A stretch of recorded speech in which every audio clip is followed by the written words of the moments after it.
ठीक कह रहे हैं आप। रोज जिस तरह ये फौज और जंग के सपने देखता है, उससे तो जी मुझे भी यही लगता है। पता है, आज सुबह ही अपना सपना सुना रहा था। क्या? कह रहा था, अम्मी, मेरे हाथ में एक दुनाली बंदूक थी और दुश्मनों से लड़कर आ रहा था। अच्छा।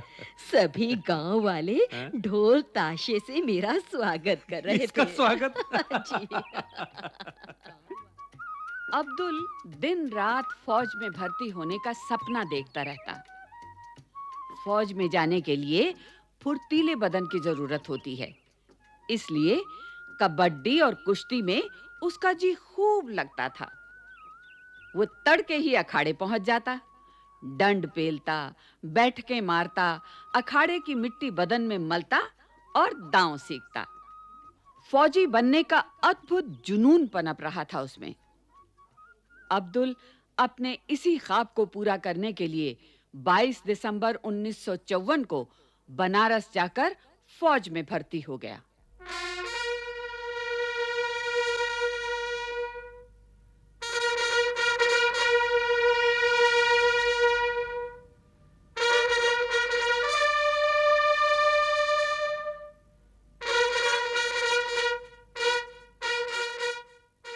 वो अपने अम्मी अब्बू को बराबर खत लिखता रहता।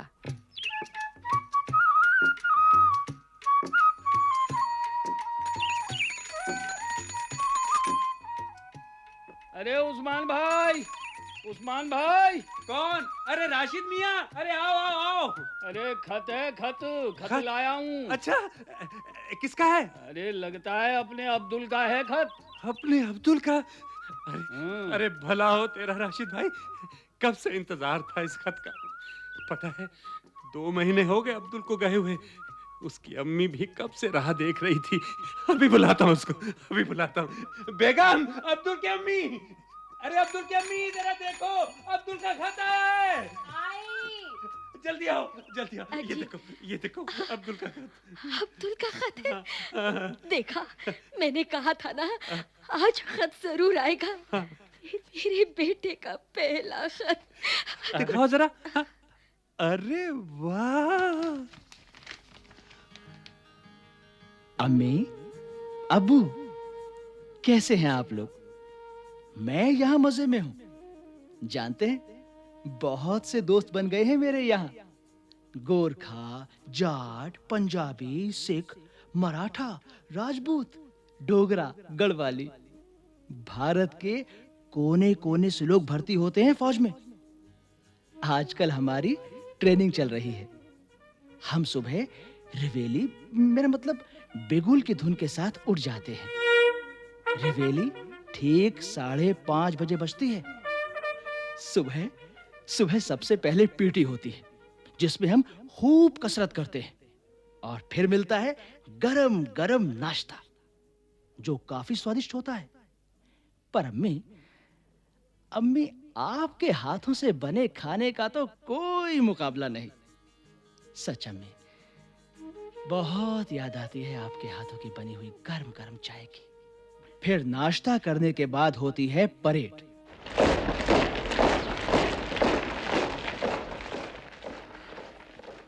ड्रिल के बाद दोपहर का खाना होता है, और फिर पढ़ाई। और शाम के 4 बजते ही हम सब खेल के मैदान में पहुंच जाते हैं। शाम को ठीक 6 बजे भोजन होता है, और 7:30 बजे हाजिरी लगती है, और अगले दिन के बारे में आदेश सुनाए जाते हैं। और फिर हम सब बैरक में आकर थोड़ी गपशप करते हैं, और घर से आए खत पढ़ते हैं। रात को 10 बजे लास्ट पोस्ट की धुन बजते ही हम दिन को अलविदा कहते हैं और सो जाते हैं। पर अम्मी, दुश्मनों के साथ लड़ने का सपना आज भी मुझे आता है। अपना और अब्बा का ख्याल रखना अम्मी, और मेरी चिंता बिल्कुल मत करना, बिल्कुल मत करना। आपका अब्दुल। अब्दुल को अपना सपना पूरा करने का मौका जल्दी ही मिला। ये बात है सन 1962 की। हमारे देश पर चीन का हमला हुआ।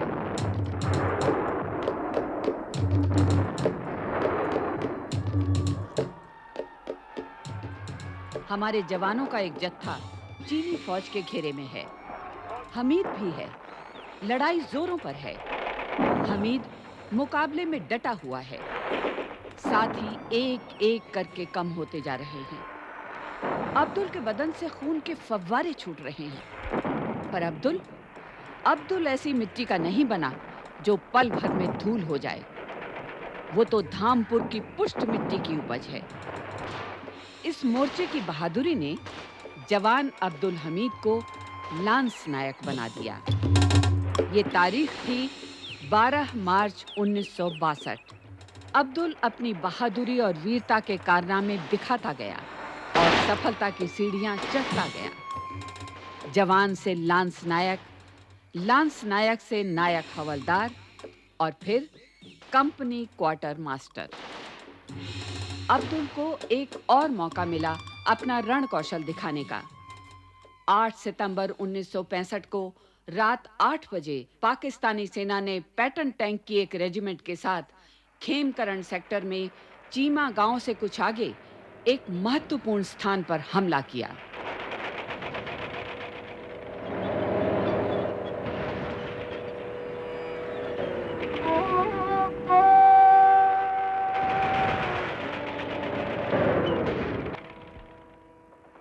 इस आक्रमण से पहले शत्रु की तोपों ने भारी गोलाबारी की। शत्रु के टैंक 9 बजे तक भारतीय अग्रिम पंक्तियों में घुस आए। तब स्थिति की गंभीरता को समझते हुए गन टुकड़ी के commander company quarter master Abdul Hamid शत्रु की भीषण गोलाबारी तथा टैंक फायर की उपेक्षा करते हुए जीप पर रखी अपनी तोप के साथ बगल वाली पोजीशन की ओर बढ़े। मौके की जगह पर पहुंचकर उन्होंने शत्रु के अग्रिम टैंक को ध्वस्त कर दिया और फिर जल्दी से जगह को बदलकर एक अन्य टैंक को आग लगा दी। पाकिस्तानियों को अपने इन टैंकों पर बड़ा नाज था। इन फौलादी टैंकों द्वारा सब कुछ रोनते हुए भारतीय सीमा में घुसने का उनका हौसला भी बुलंद था। पर यह हौसला भारतीय वीरों के सामने पस्त हो गया। देखते ही देखते उनके 3 टैंक बर्बाद हो गए। दुश्मन बौखला गया।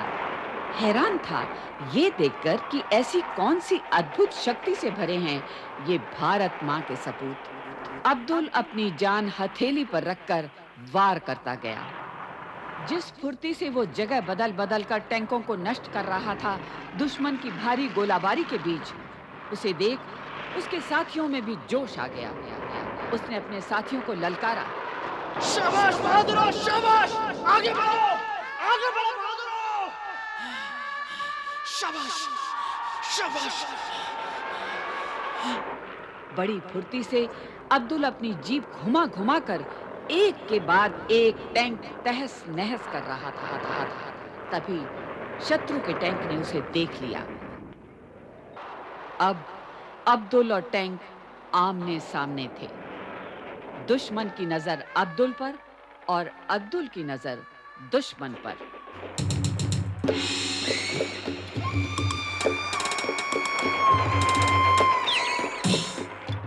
तभी दोनों तरफ से उसकी जीप पर धुआंधार गोलाबारी होने लगी।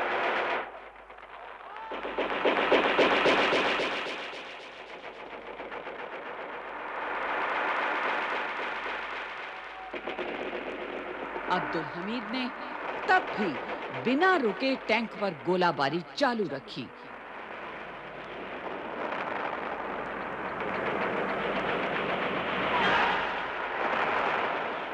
उसी समय कोई चीज उसके सीने से टकराई। उसे दर्द का कोई एहसास नहीं हुआ। उसने ये जरूर देखा कि हर तरफ अंधेरा रेंगता बढ़ा चला आ रहा है।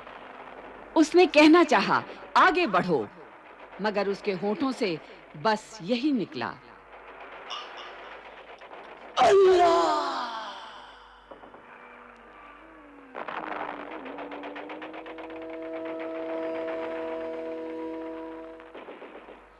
रणभूमि में असाधारण वीरता के लिए आत्म बलिदान करते हुए वीर गति पाने वाले अब्दुल हमीद को मरणोपरांत सशस्त्र सेनाओं के उच्चतम वीरता पदक परम वीर चक्र से अलंकृत किया गया।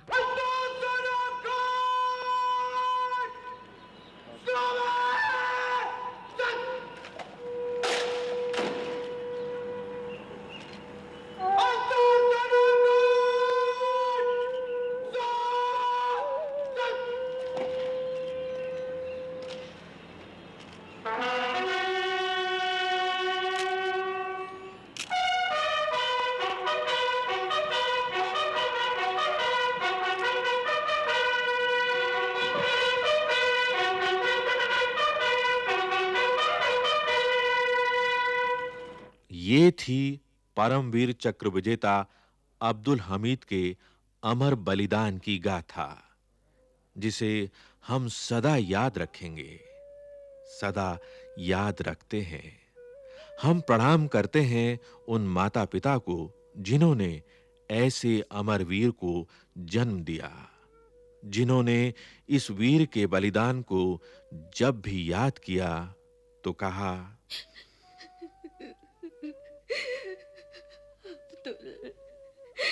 नहीं, नहीं बेगम, नहीं। बेगम, यही ख्वाब तो उसका पीछा कर रहा था। वतन के लिए मरना, वतन के लिए मरना।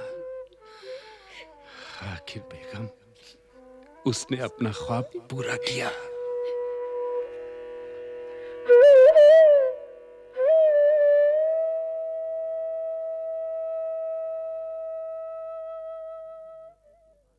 धन्य है ऐसे माता-पिता, धन्य है अब्दुल हमीद। सीमा प्रहरी तुम्हें प्रणाम, सीमा प्रहरी तुम्हें प्रणाम। अब्दुल हमीद। अभी आपने सुना ये कार्यक्रम। आलेख एवं विषय संयोजन अनुभूति यादव, विषय परामर्श मेजर जनरल इयान कार्डोजो, निर्माण संचालन प्रभुदयाल खट्टर, कलाकार मंजू मैनी, दिनेश वर्मा, गीता वर्मा, प्रवीण शर्मा, आकाश और उत्कर्ष, तकनीकी निर्देशन सतीश लाड़े, ध्वन्यांकन दीपक पांडे, निर्माण सहयोग दाऊदयाल चतुर्वेदी तथा निर्माण एवं प्रस्तुति रमेश रानी शर्मा।